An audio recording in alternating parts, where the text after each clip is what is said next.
So let's talk about Trump and abortion, because he released a statement earlier this week on where he stands on, quote, abortion rights. Then we saw this Arizona's high court decision saying this law from 1864 is resumed, that it stands, and therefore only abortions necessary to preserve the life of the mother should be allowed. And then Trump weighed in on that. Here he is weighing in on Arizona in SOT 44. Mr. President, did Arizona go too far? Yeah, they did, and that'll be straightened out. And as you know, it's all about states' rights. That'll be straightened out. And I'm sure that the governor and everybody else are going to bring it back into reason, and that will be taken care of, I think, very quickly.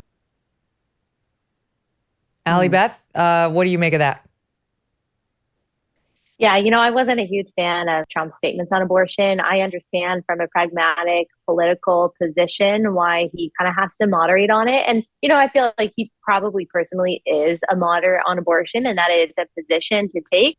However, of course, those of us over here who are, ardent pro-life evangelical Christians, I just don't agree, because there is no difference in a baby that's conceived by rape or by incest and a baby that's not. And I'm looking at it from that perspective, from the human rights of the child. And because killing an innocent person is wrong in all cases, then I'm against abortion in all cases. I get it. And I still think that he is a better alternative to Joe Biden, who says abortion through all 9 months, subsidized by the taxpayer with no apology.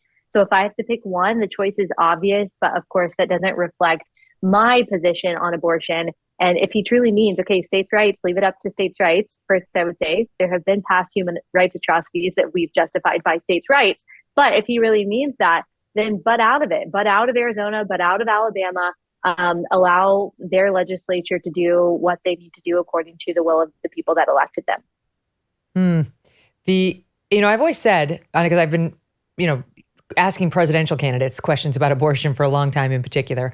And I've always said that position that you just took is really the only truly consistent one on life. Like, if you're pro-life, why would you be for rape and incest exceptions? Like, if you believe abortion is murder, why would you murder an innocent baby who was conceived through a terrible way, but through no fault of his own?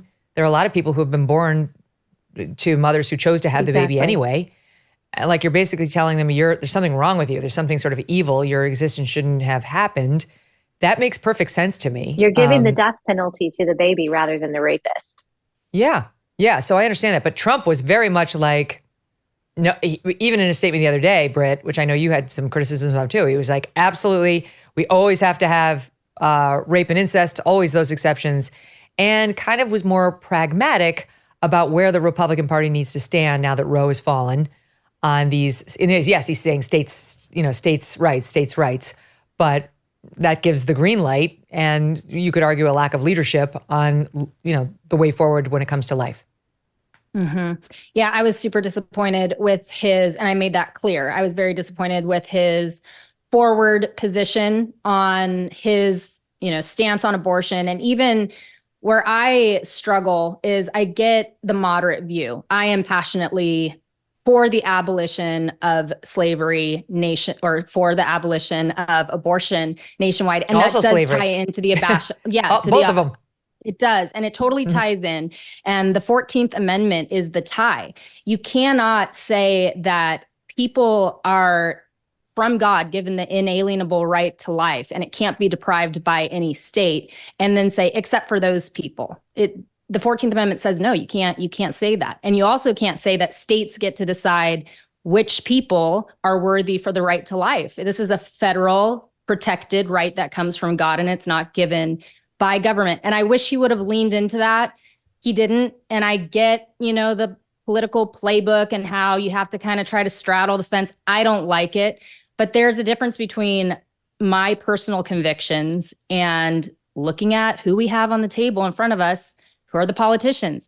I was just at a night with RFK Jr. a few nights ago, and he made it very clear that he is for a woman's right to choose with her doctor, free of any government interference. That's his position. So you have that. You have Biden, and Allie just covered Biden's position, which is diabolical. And then you have Trump, who on this, I think it was lame duck. I didn't like it, but I look at it as the dogs we have in the fight and which one are we going to be able to leash and bring under submission. And I think Trump on abortion is the one that we are most able to leash and bring into the conservative aisle. Yeah. This tweet from Charlie Kirk is interesting, Allie Beth. He's very, very pro-life. And he tweets out the following. I'm 100% pro-life. I've spent countless hours defending the pro-life position on campus and in the media. To all my fellow pro-lifers, we must be passionate as well as strategic. And the choice is simple. If you allow November to become a referendum on abortion, evidence suggests our side will lose and more babies will die. If we win in November, we will be positioned to claw back radical pro-abortion policies while we continue to persuade more voters of the horrors of killing babies. Win and we can save lives, lose, and even more will die. What do you make of the pragmatic reality that if Trump starts going out and saying, what we've been saying here, right, about the life issue, he's almost ensuring a loss and a Joe Biden victory, who is not going to legislate the way the pro-life side wants. So it's like, you've got to be smart about how to win elections. Mm-hmm. I of course understand that argument. My question is, who is going to vote for Trump because of this issue that is like on the fence? I'm thinking of that, I don't know, suburban mom who is pro-choice. Like, is she really pro-Trump in other ways? Like, is this going to attract that woman? Which specific demographic, which specific voter is he going for here? I just don't. Is it the Nikki Haley voter? There is.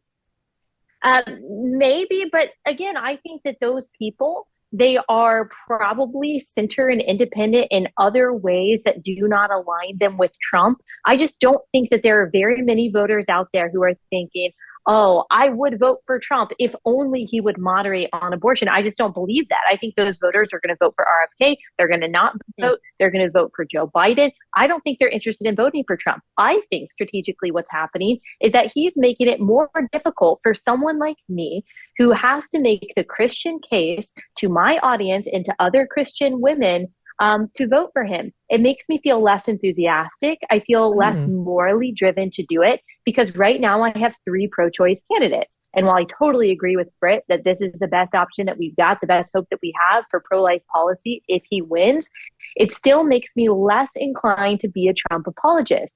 And if I feel like that, I bet a bunch of other Christian women do as well. And so I just think that is probably a loss. Mm-hmm. Yeah, you've said something interesting about RFK, Britt. Every once in a while, you get reminded that he's a Democrat.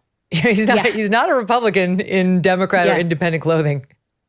Yes, I was actually surprised at how forthcoming he was. It was a private event, and it's actually posted on my Rooted Period Wings on Instagram. You can go check it out because I thought he was going to kind of hedge and hide it a little bit. And he just came out swinging and said, that's exactly what I thought. Wow, there's a Democrat, like your Democrat is showing, I also think it's interesting that we're told, don't make this a one issue vote when it comes to November.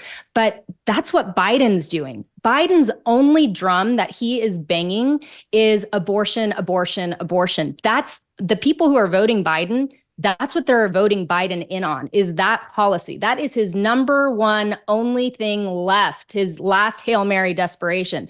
So it's interesting that, I vet all candidates very honestly, and I get so much pushback because I refuse to venerate Trump. I think he has massive chinks in his armor, and I still think he is the best dog in the fight. But I think we need to be able to be honest in conversation about the policies that these politicians are upholding and be able to have dialogues like this, because it's honestly the only way that we will be able to demand better from our politicians. If we venerate and whitewash their policies and ideologies, then why would we expect any better when they actually get into office?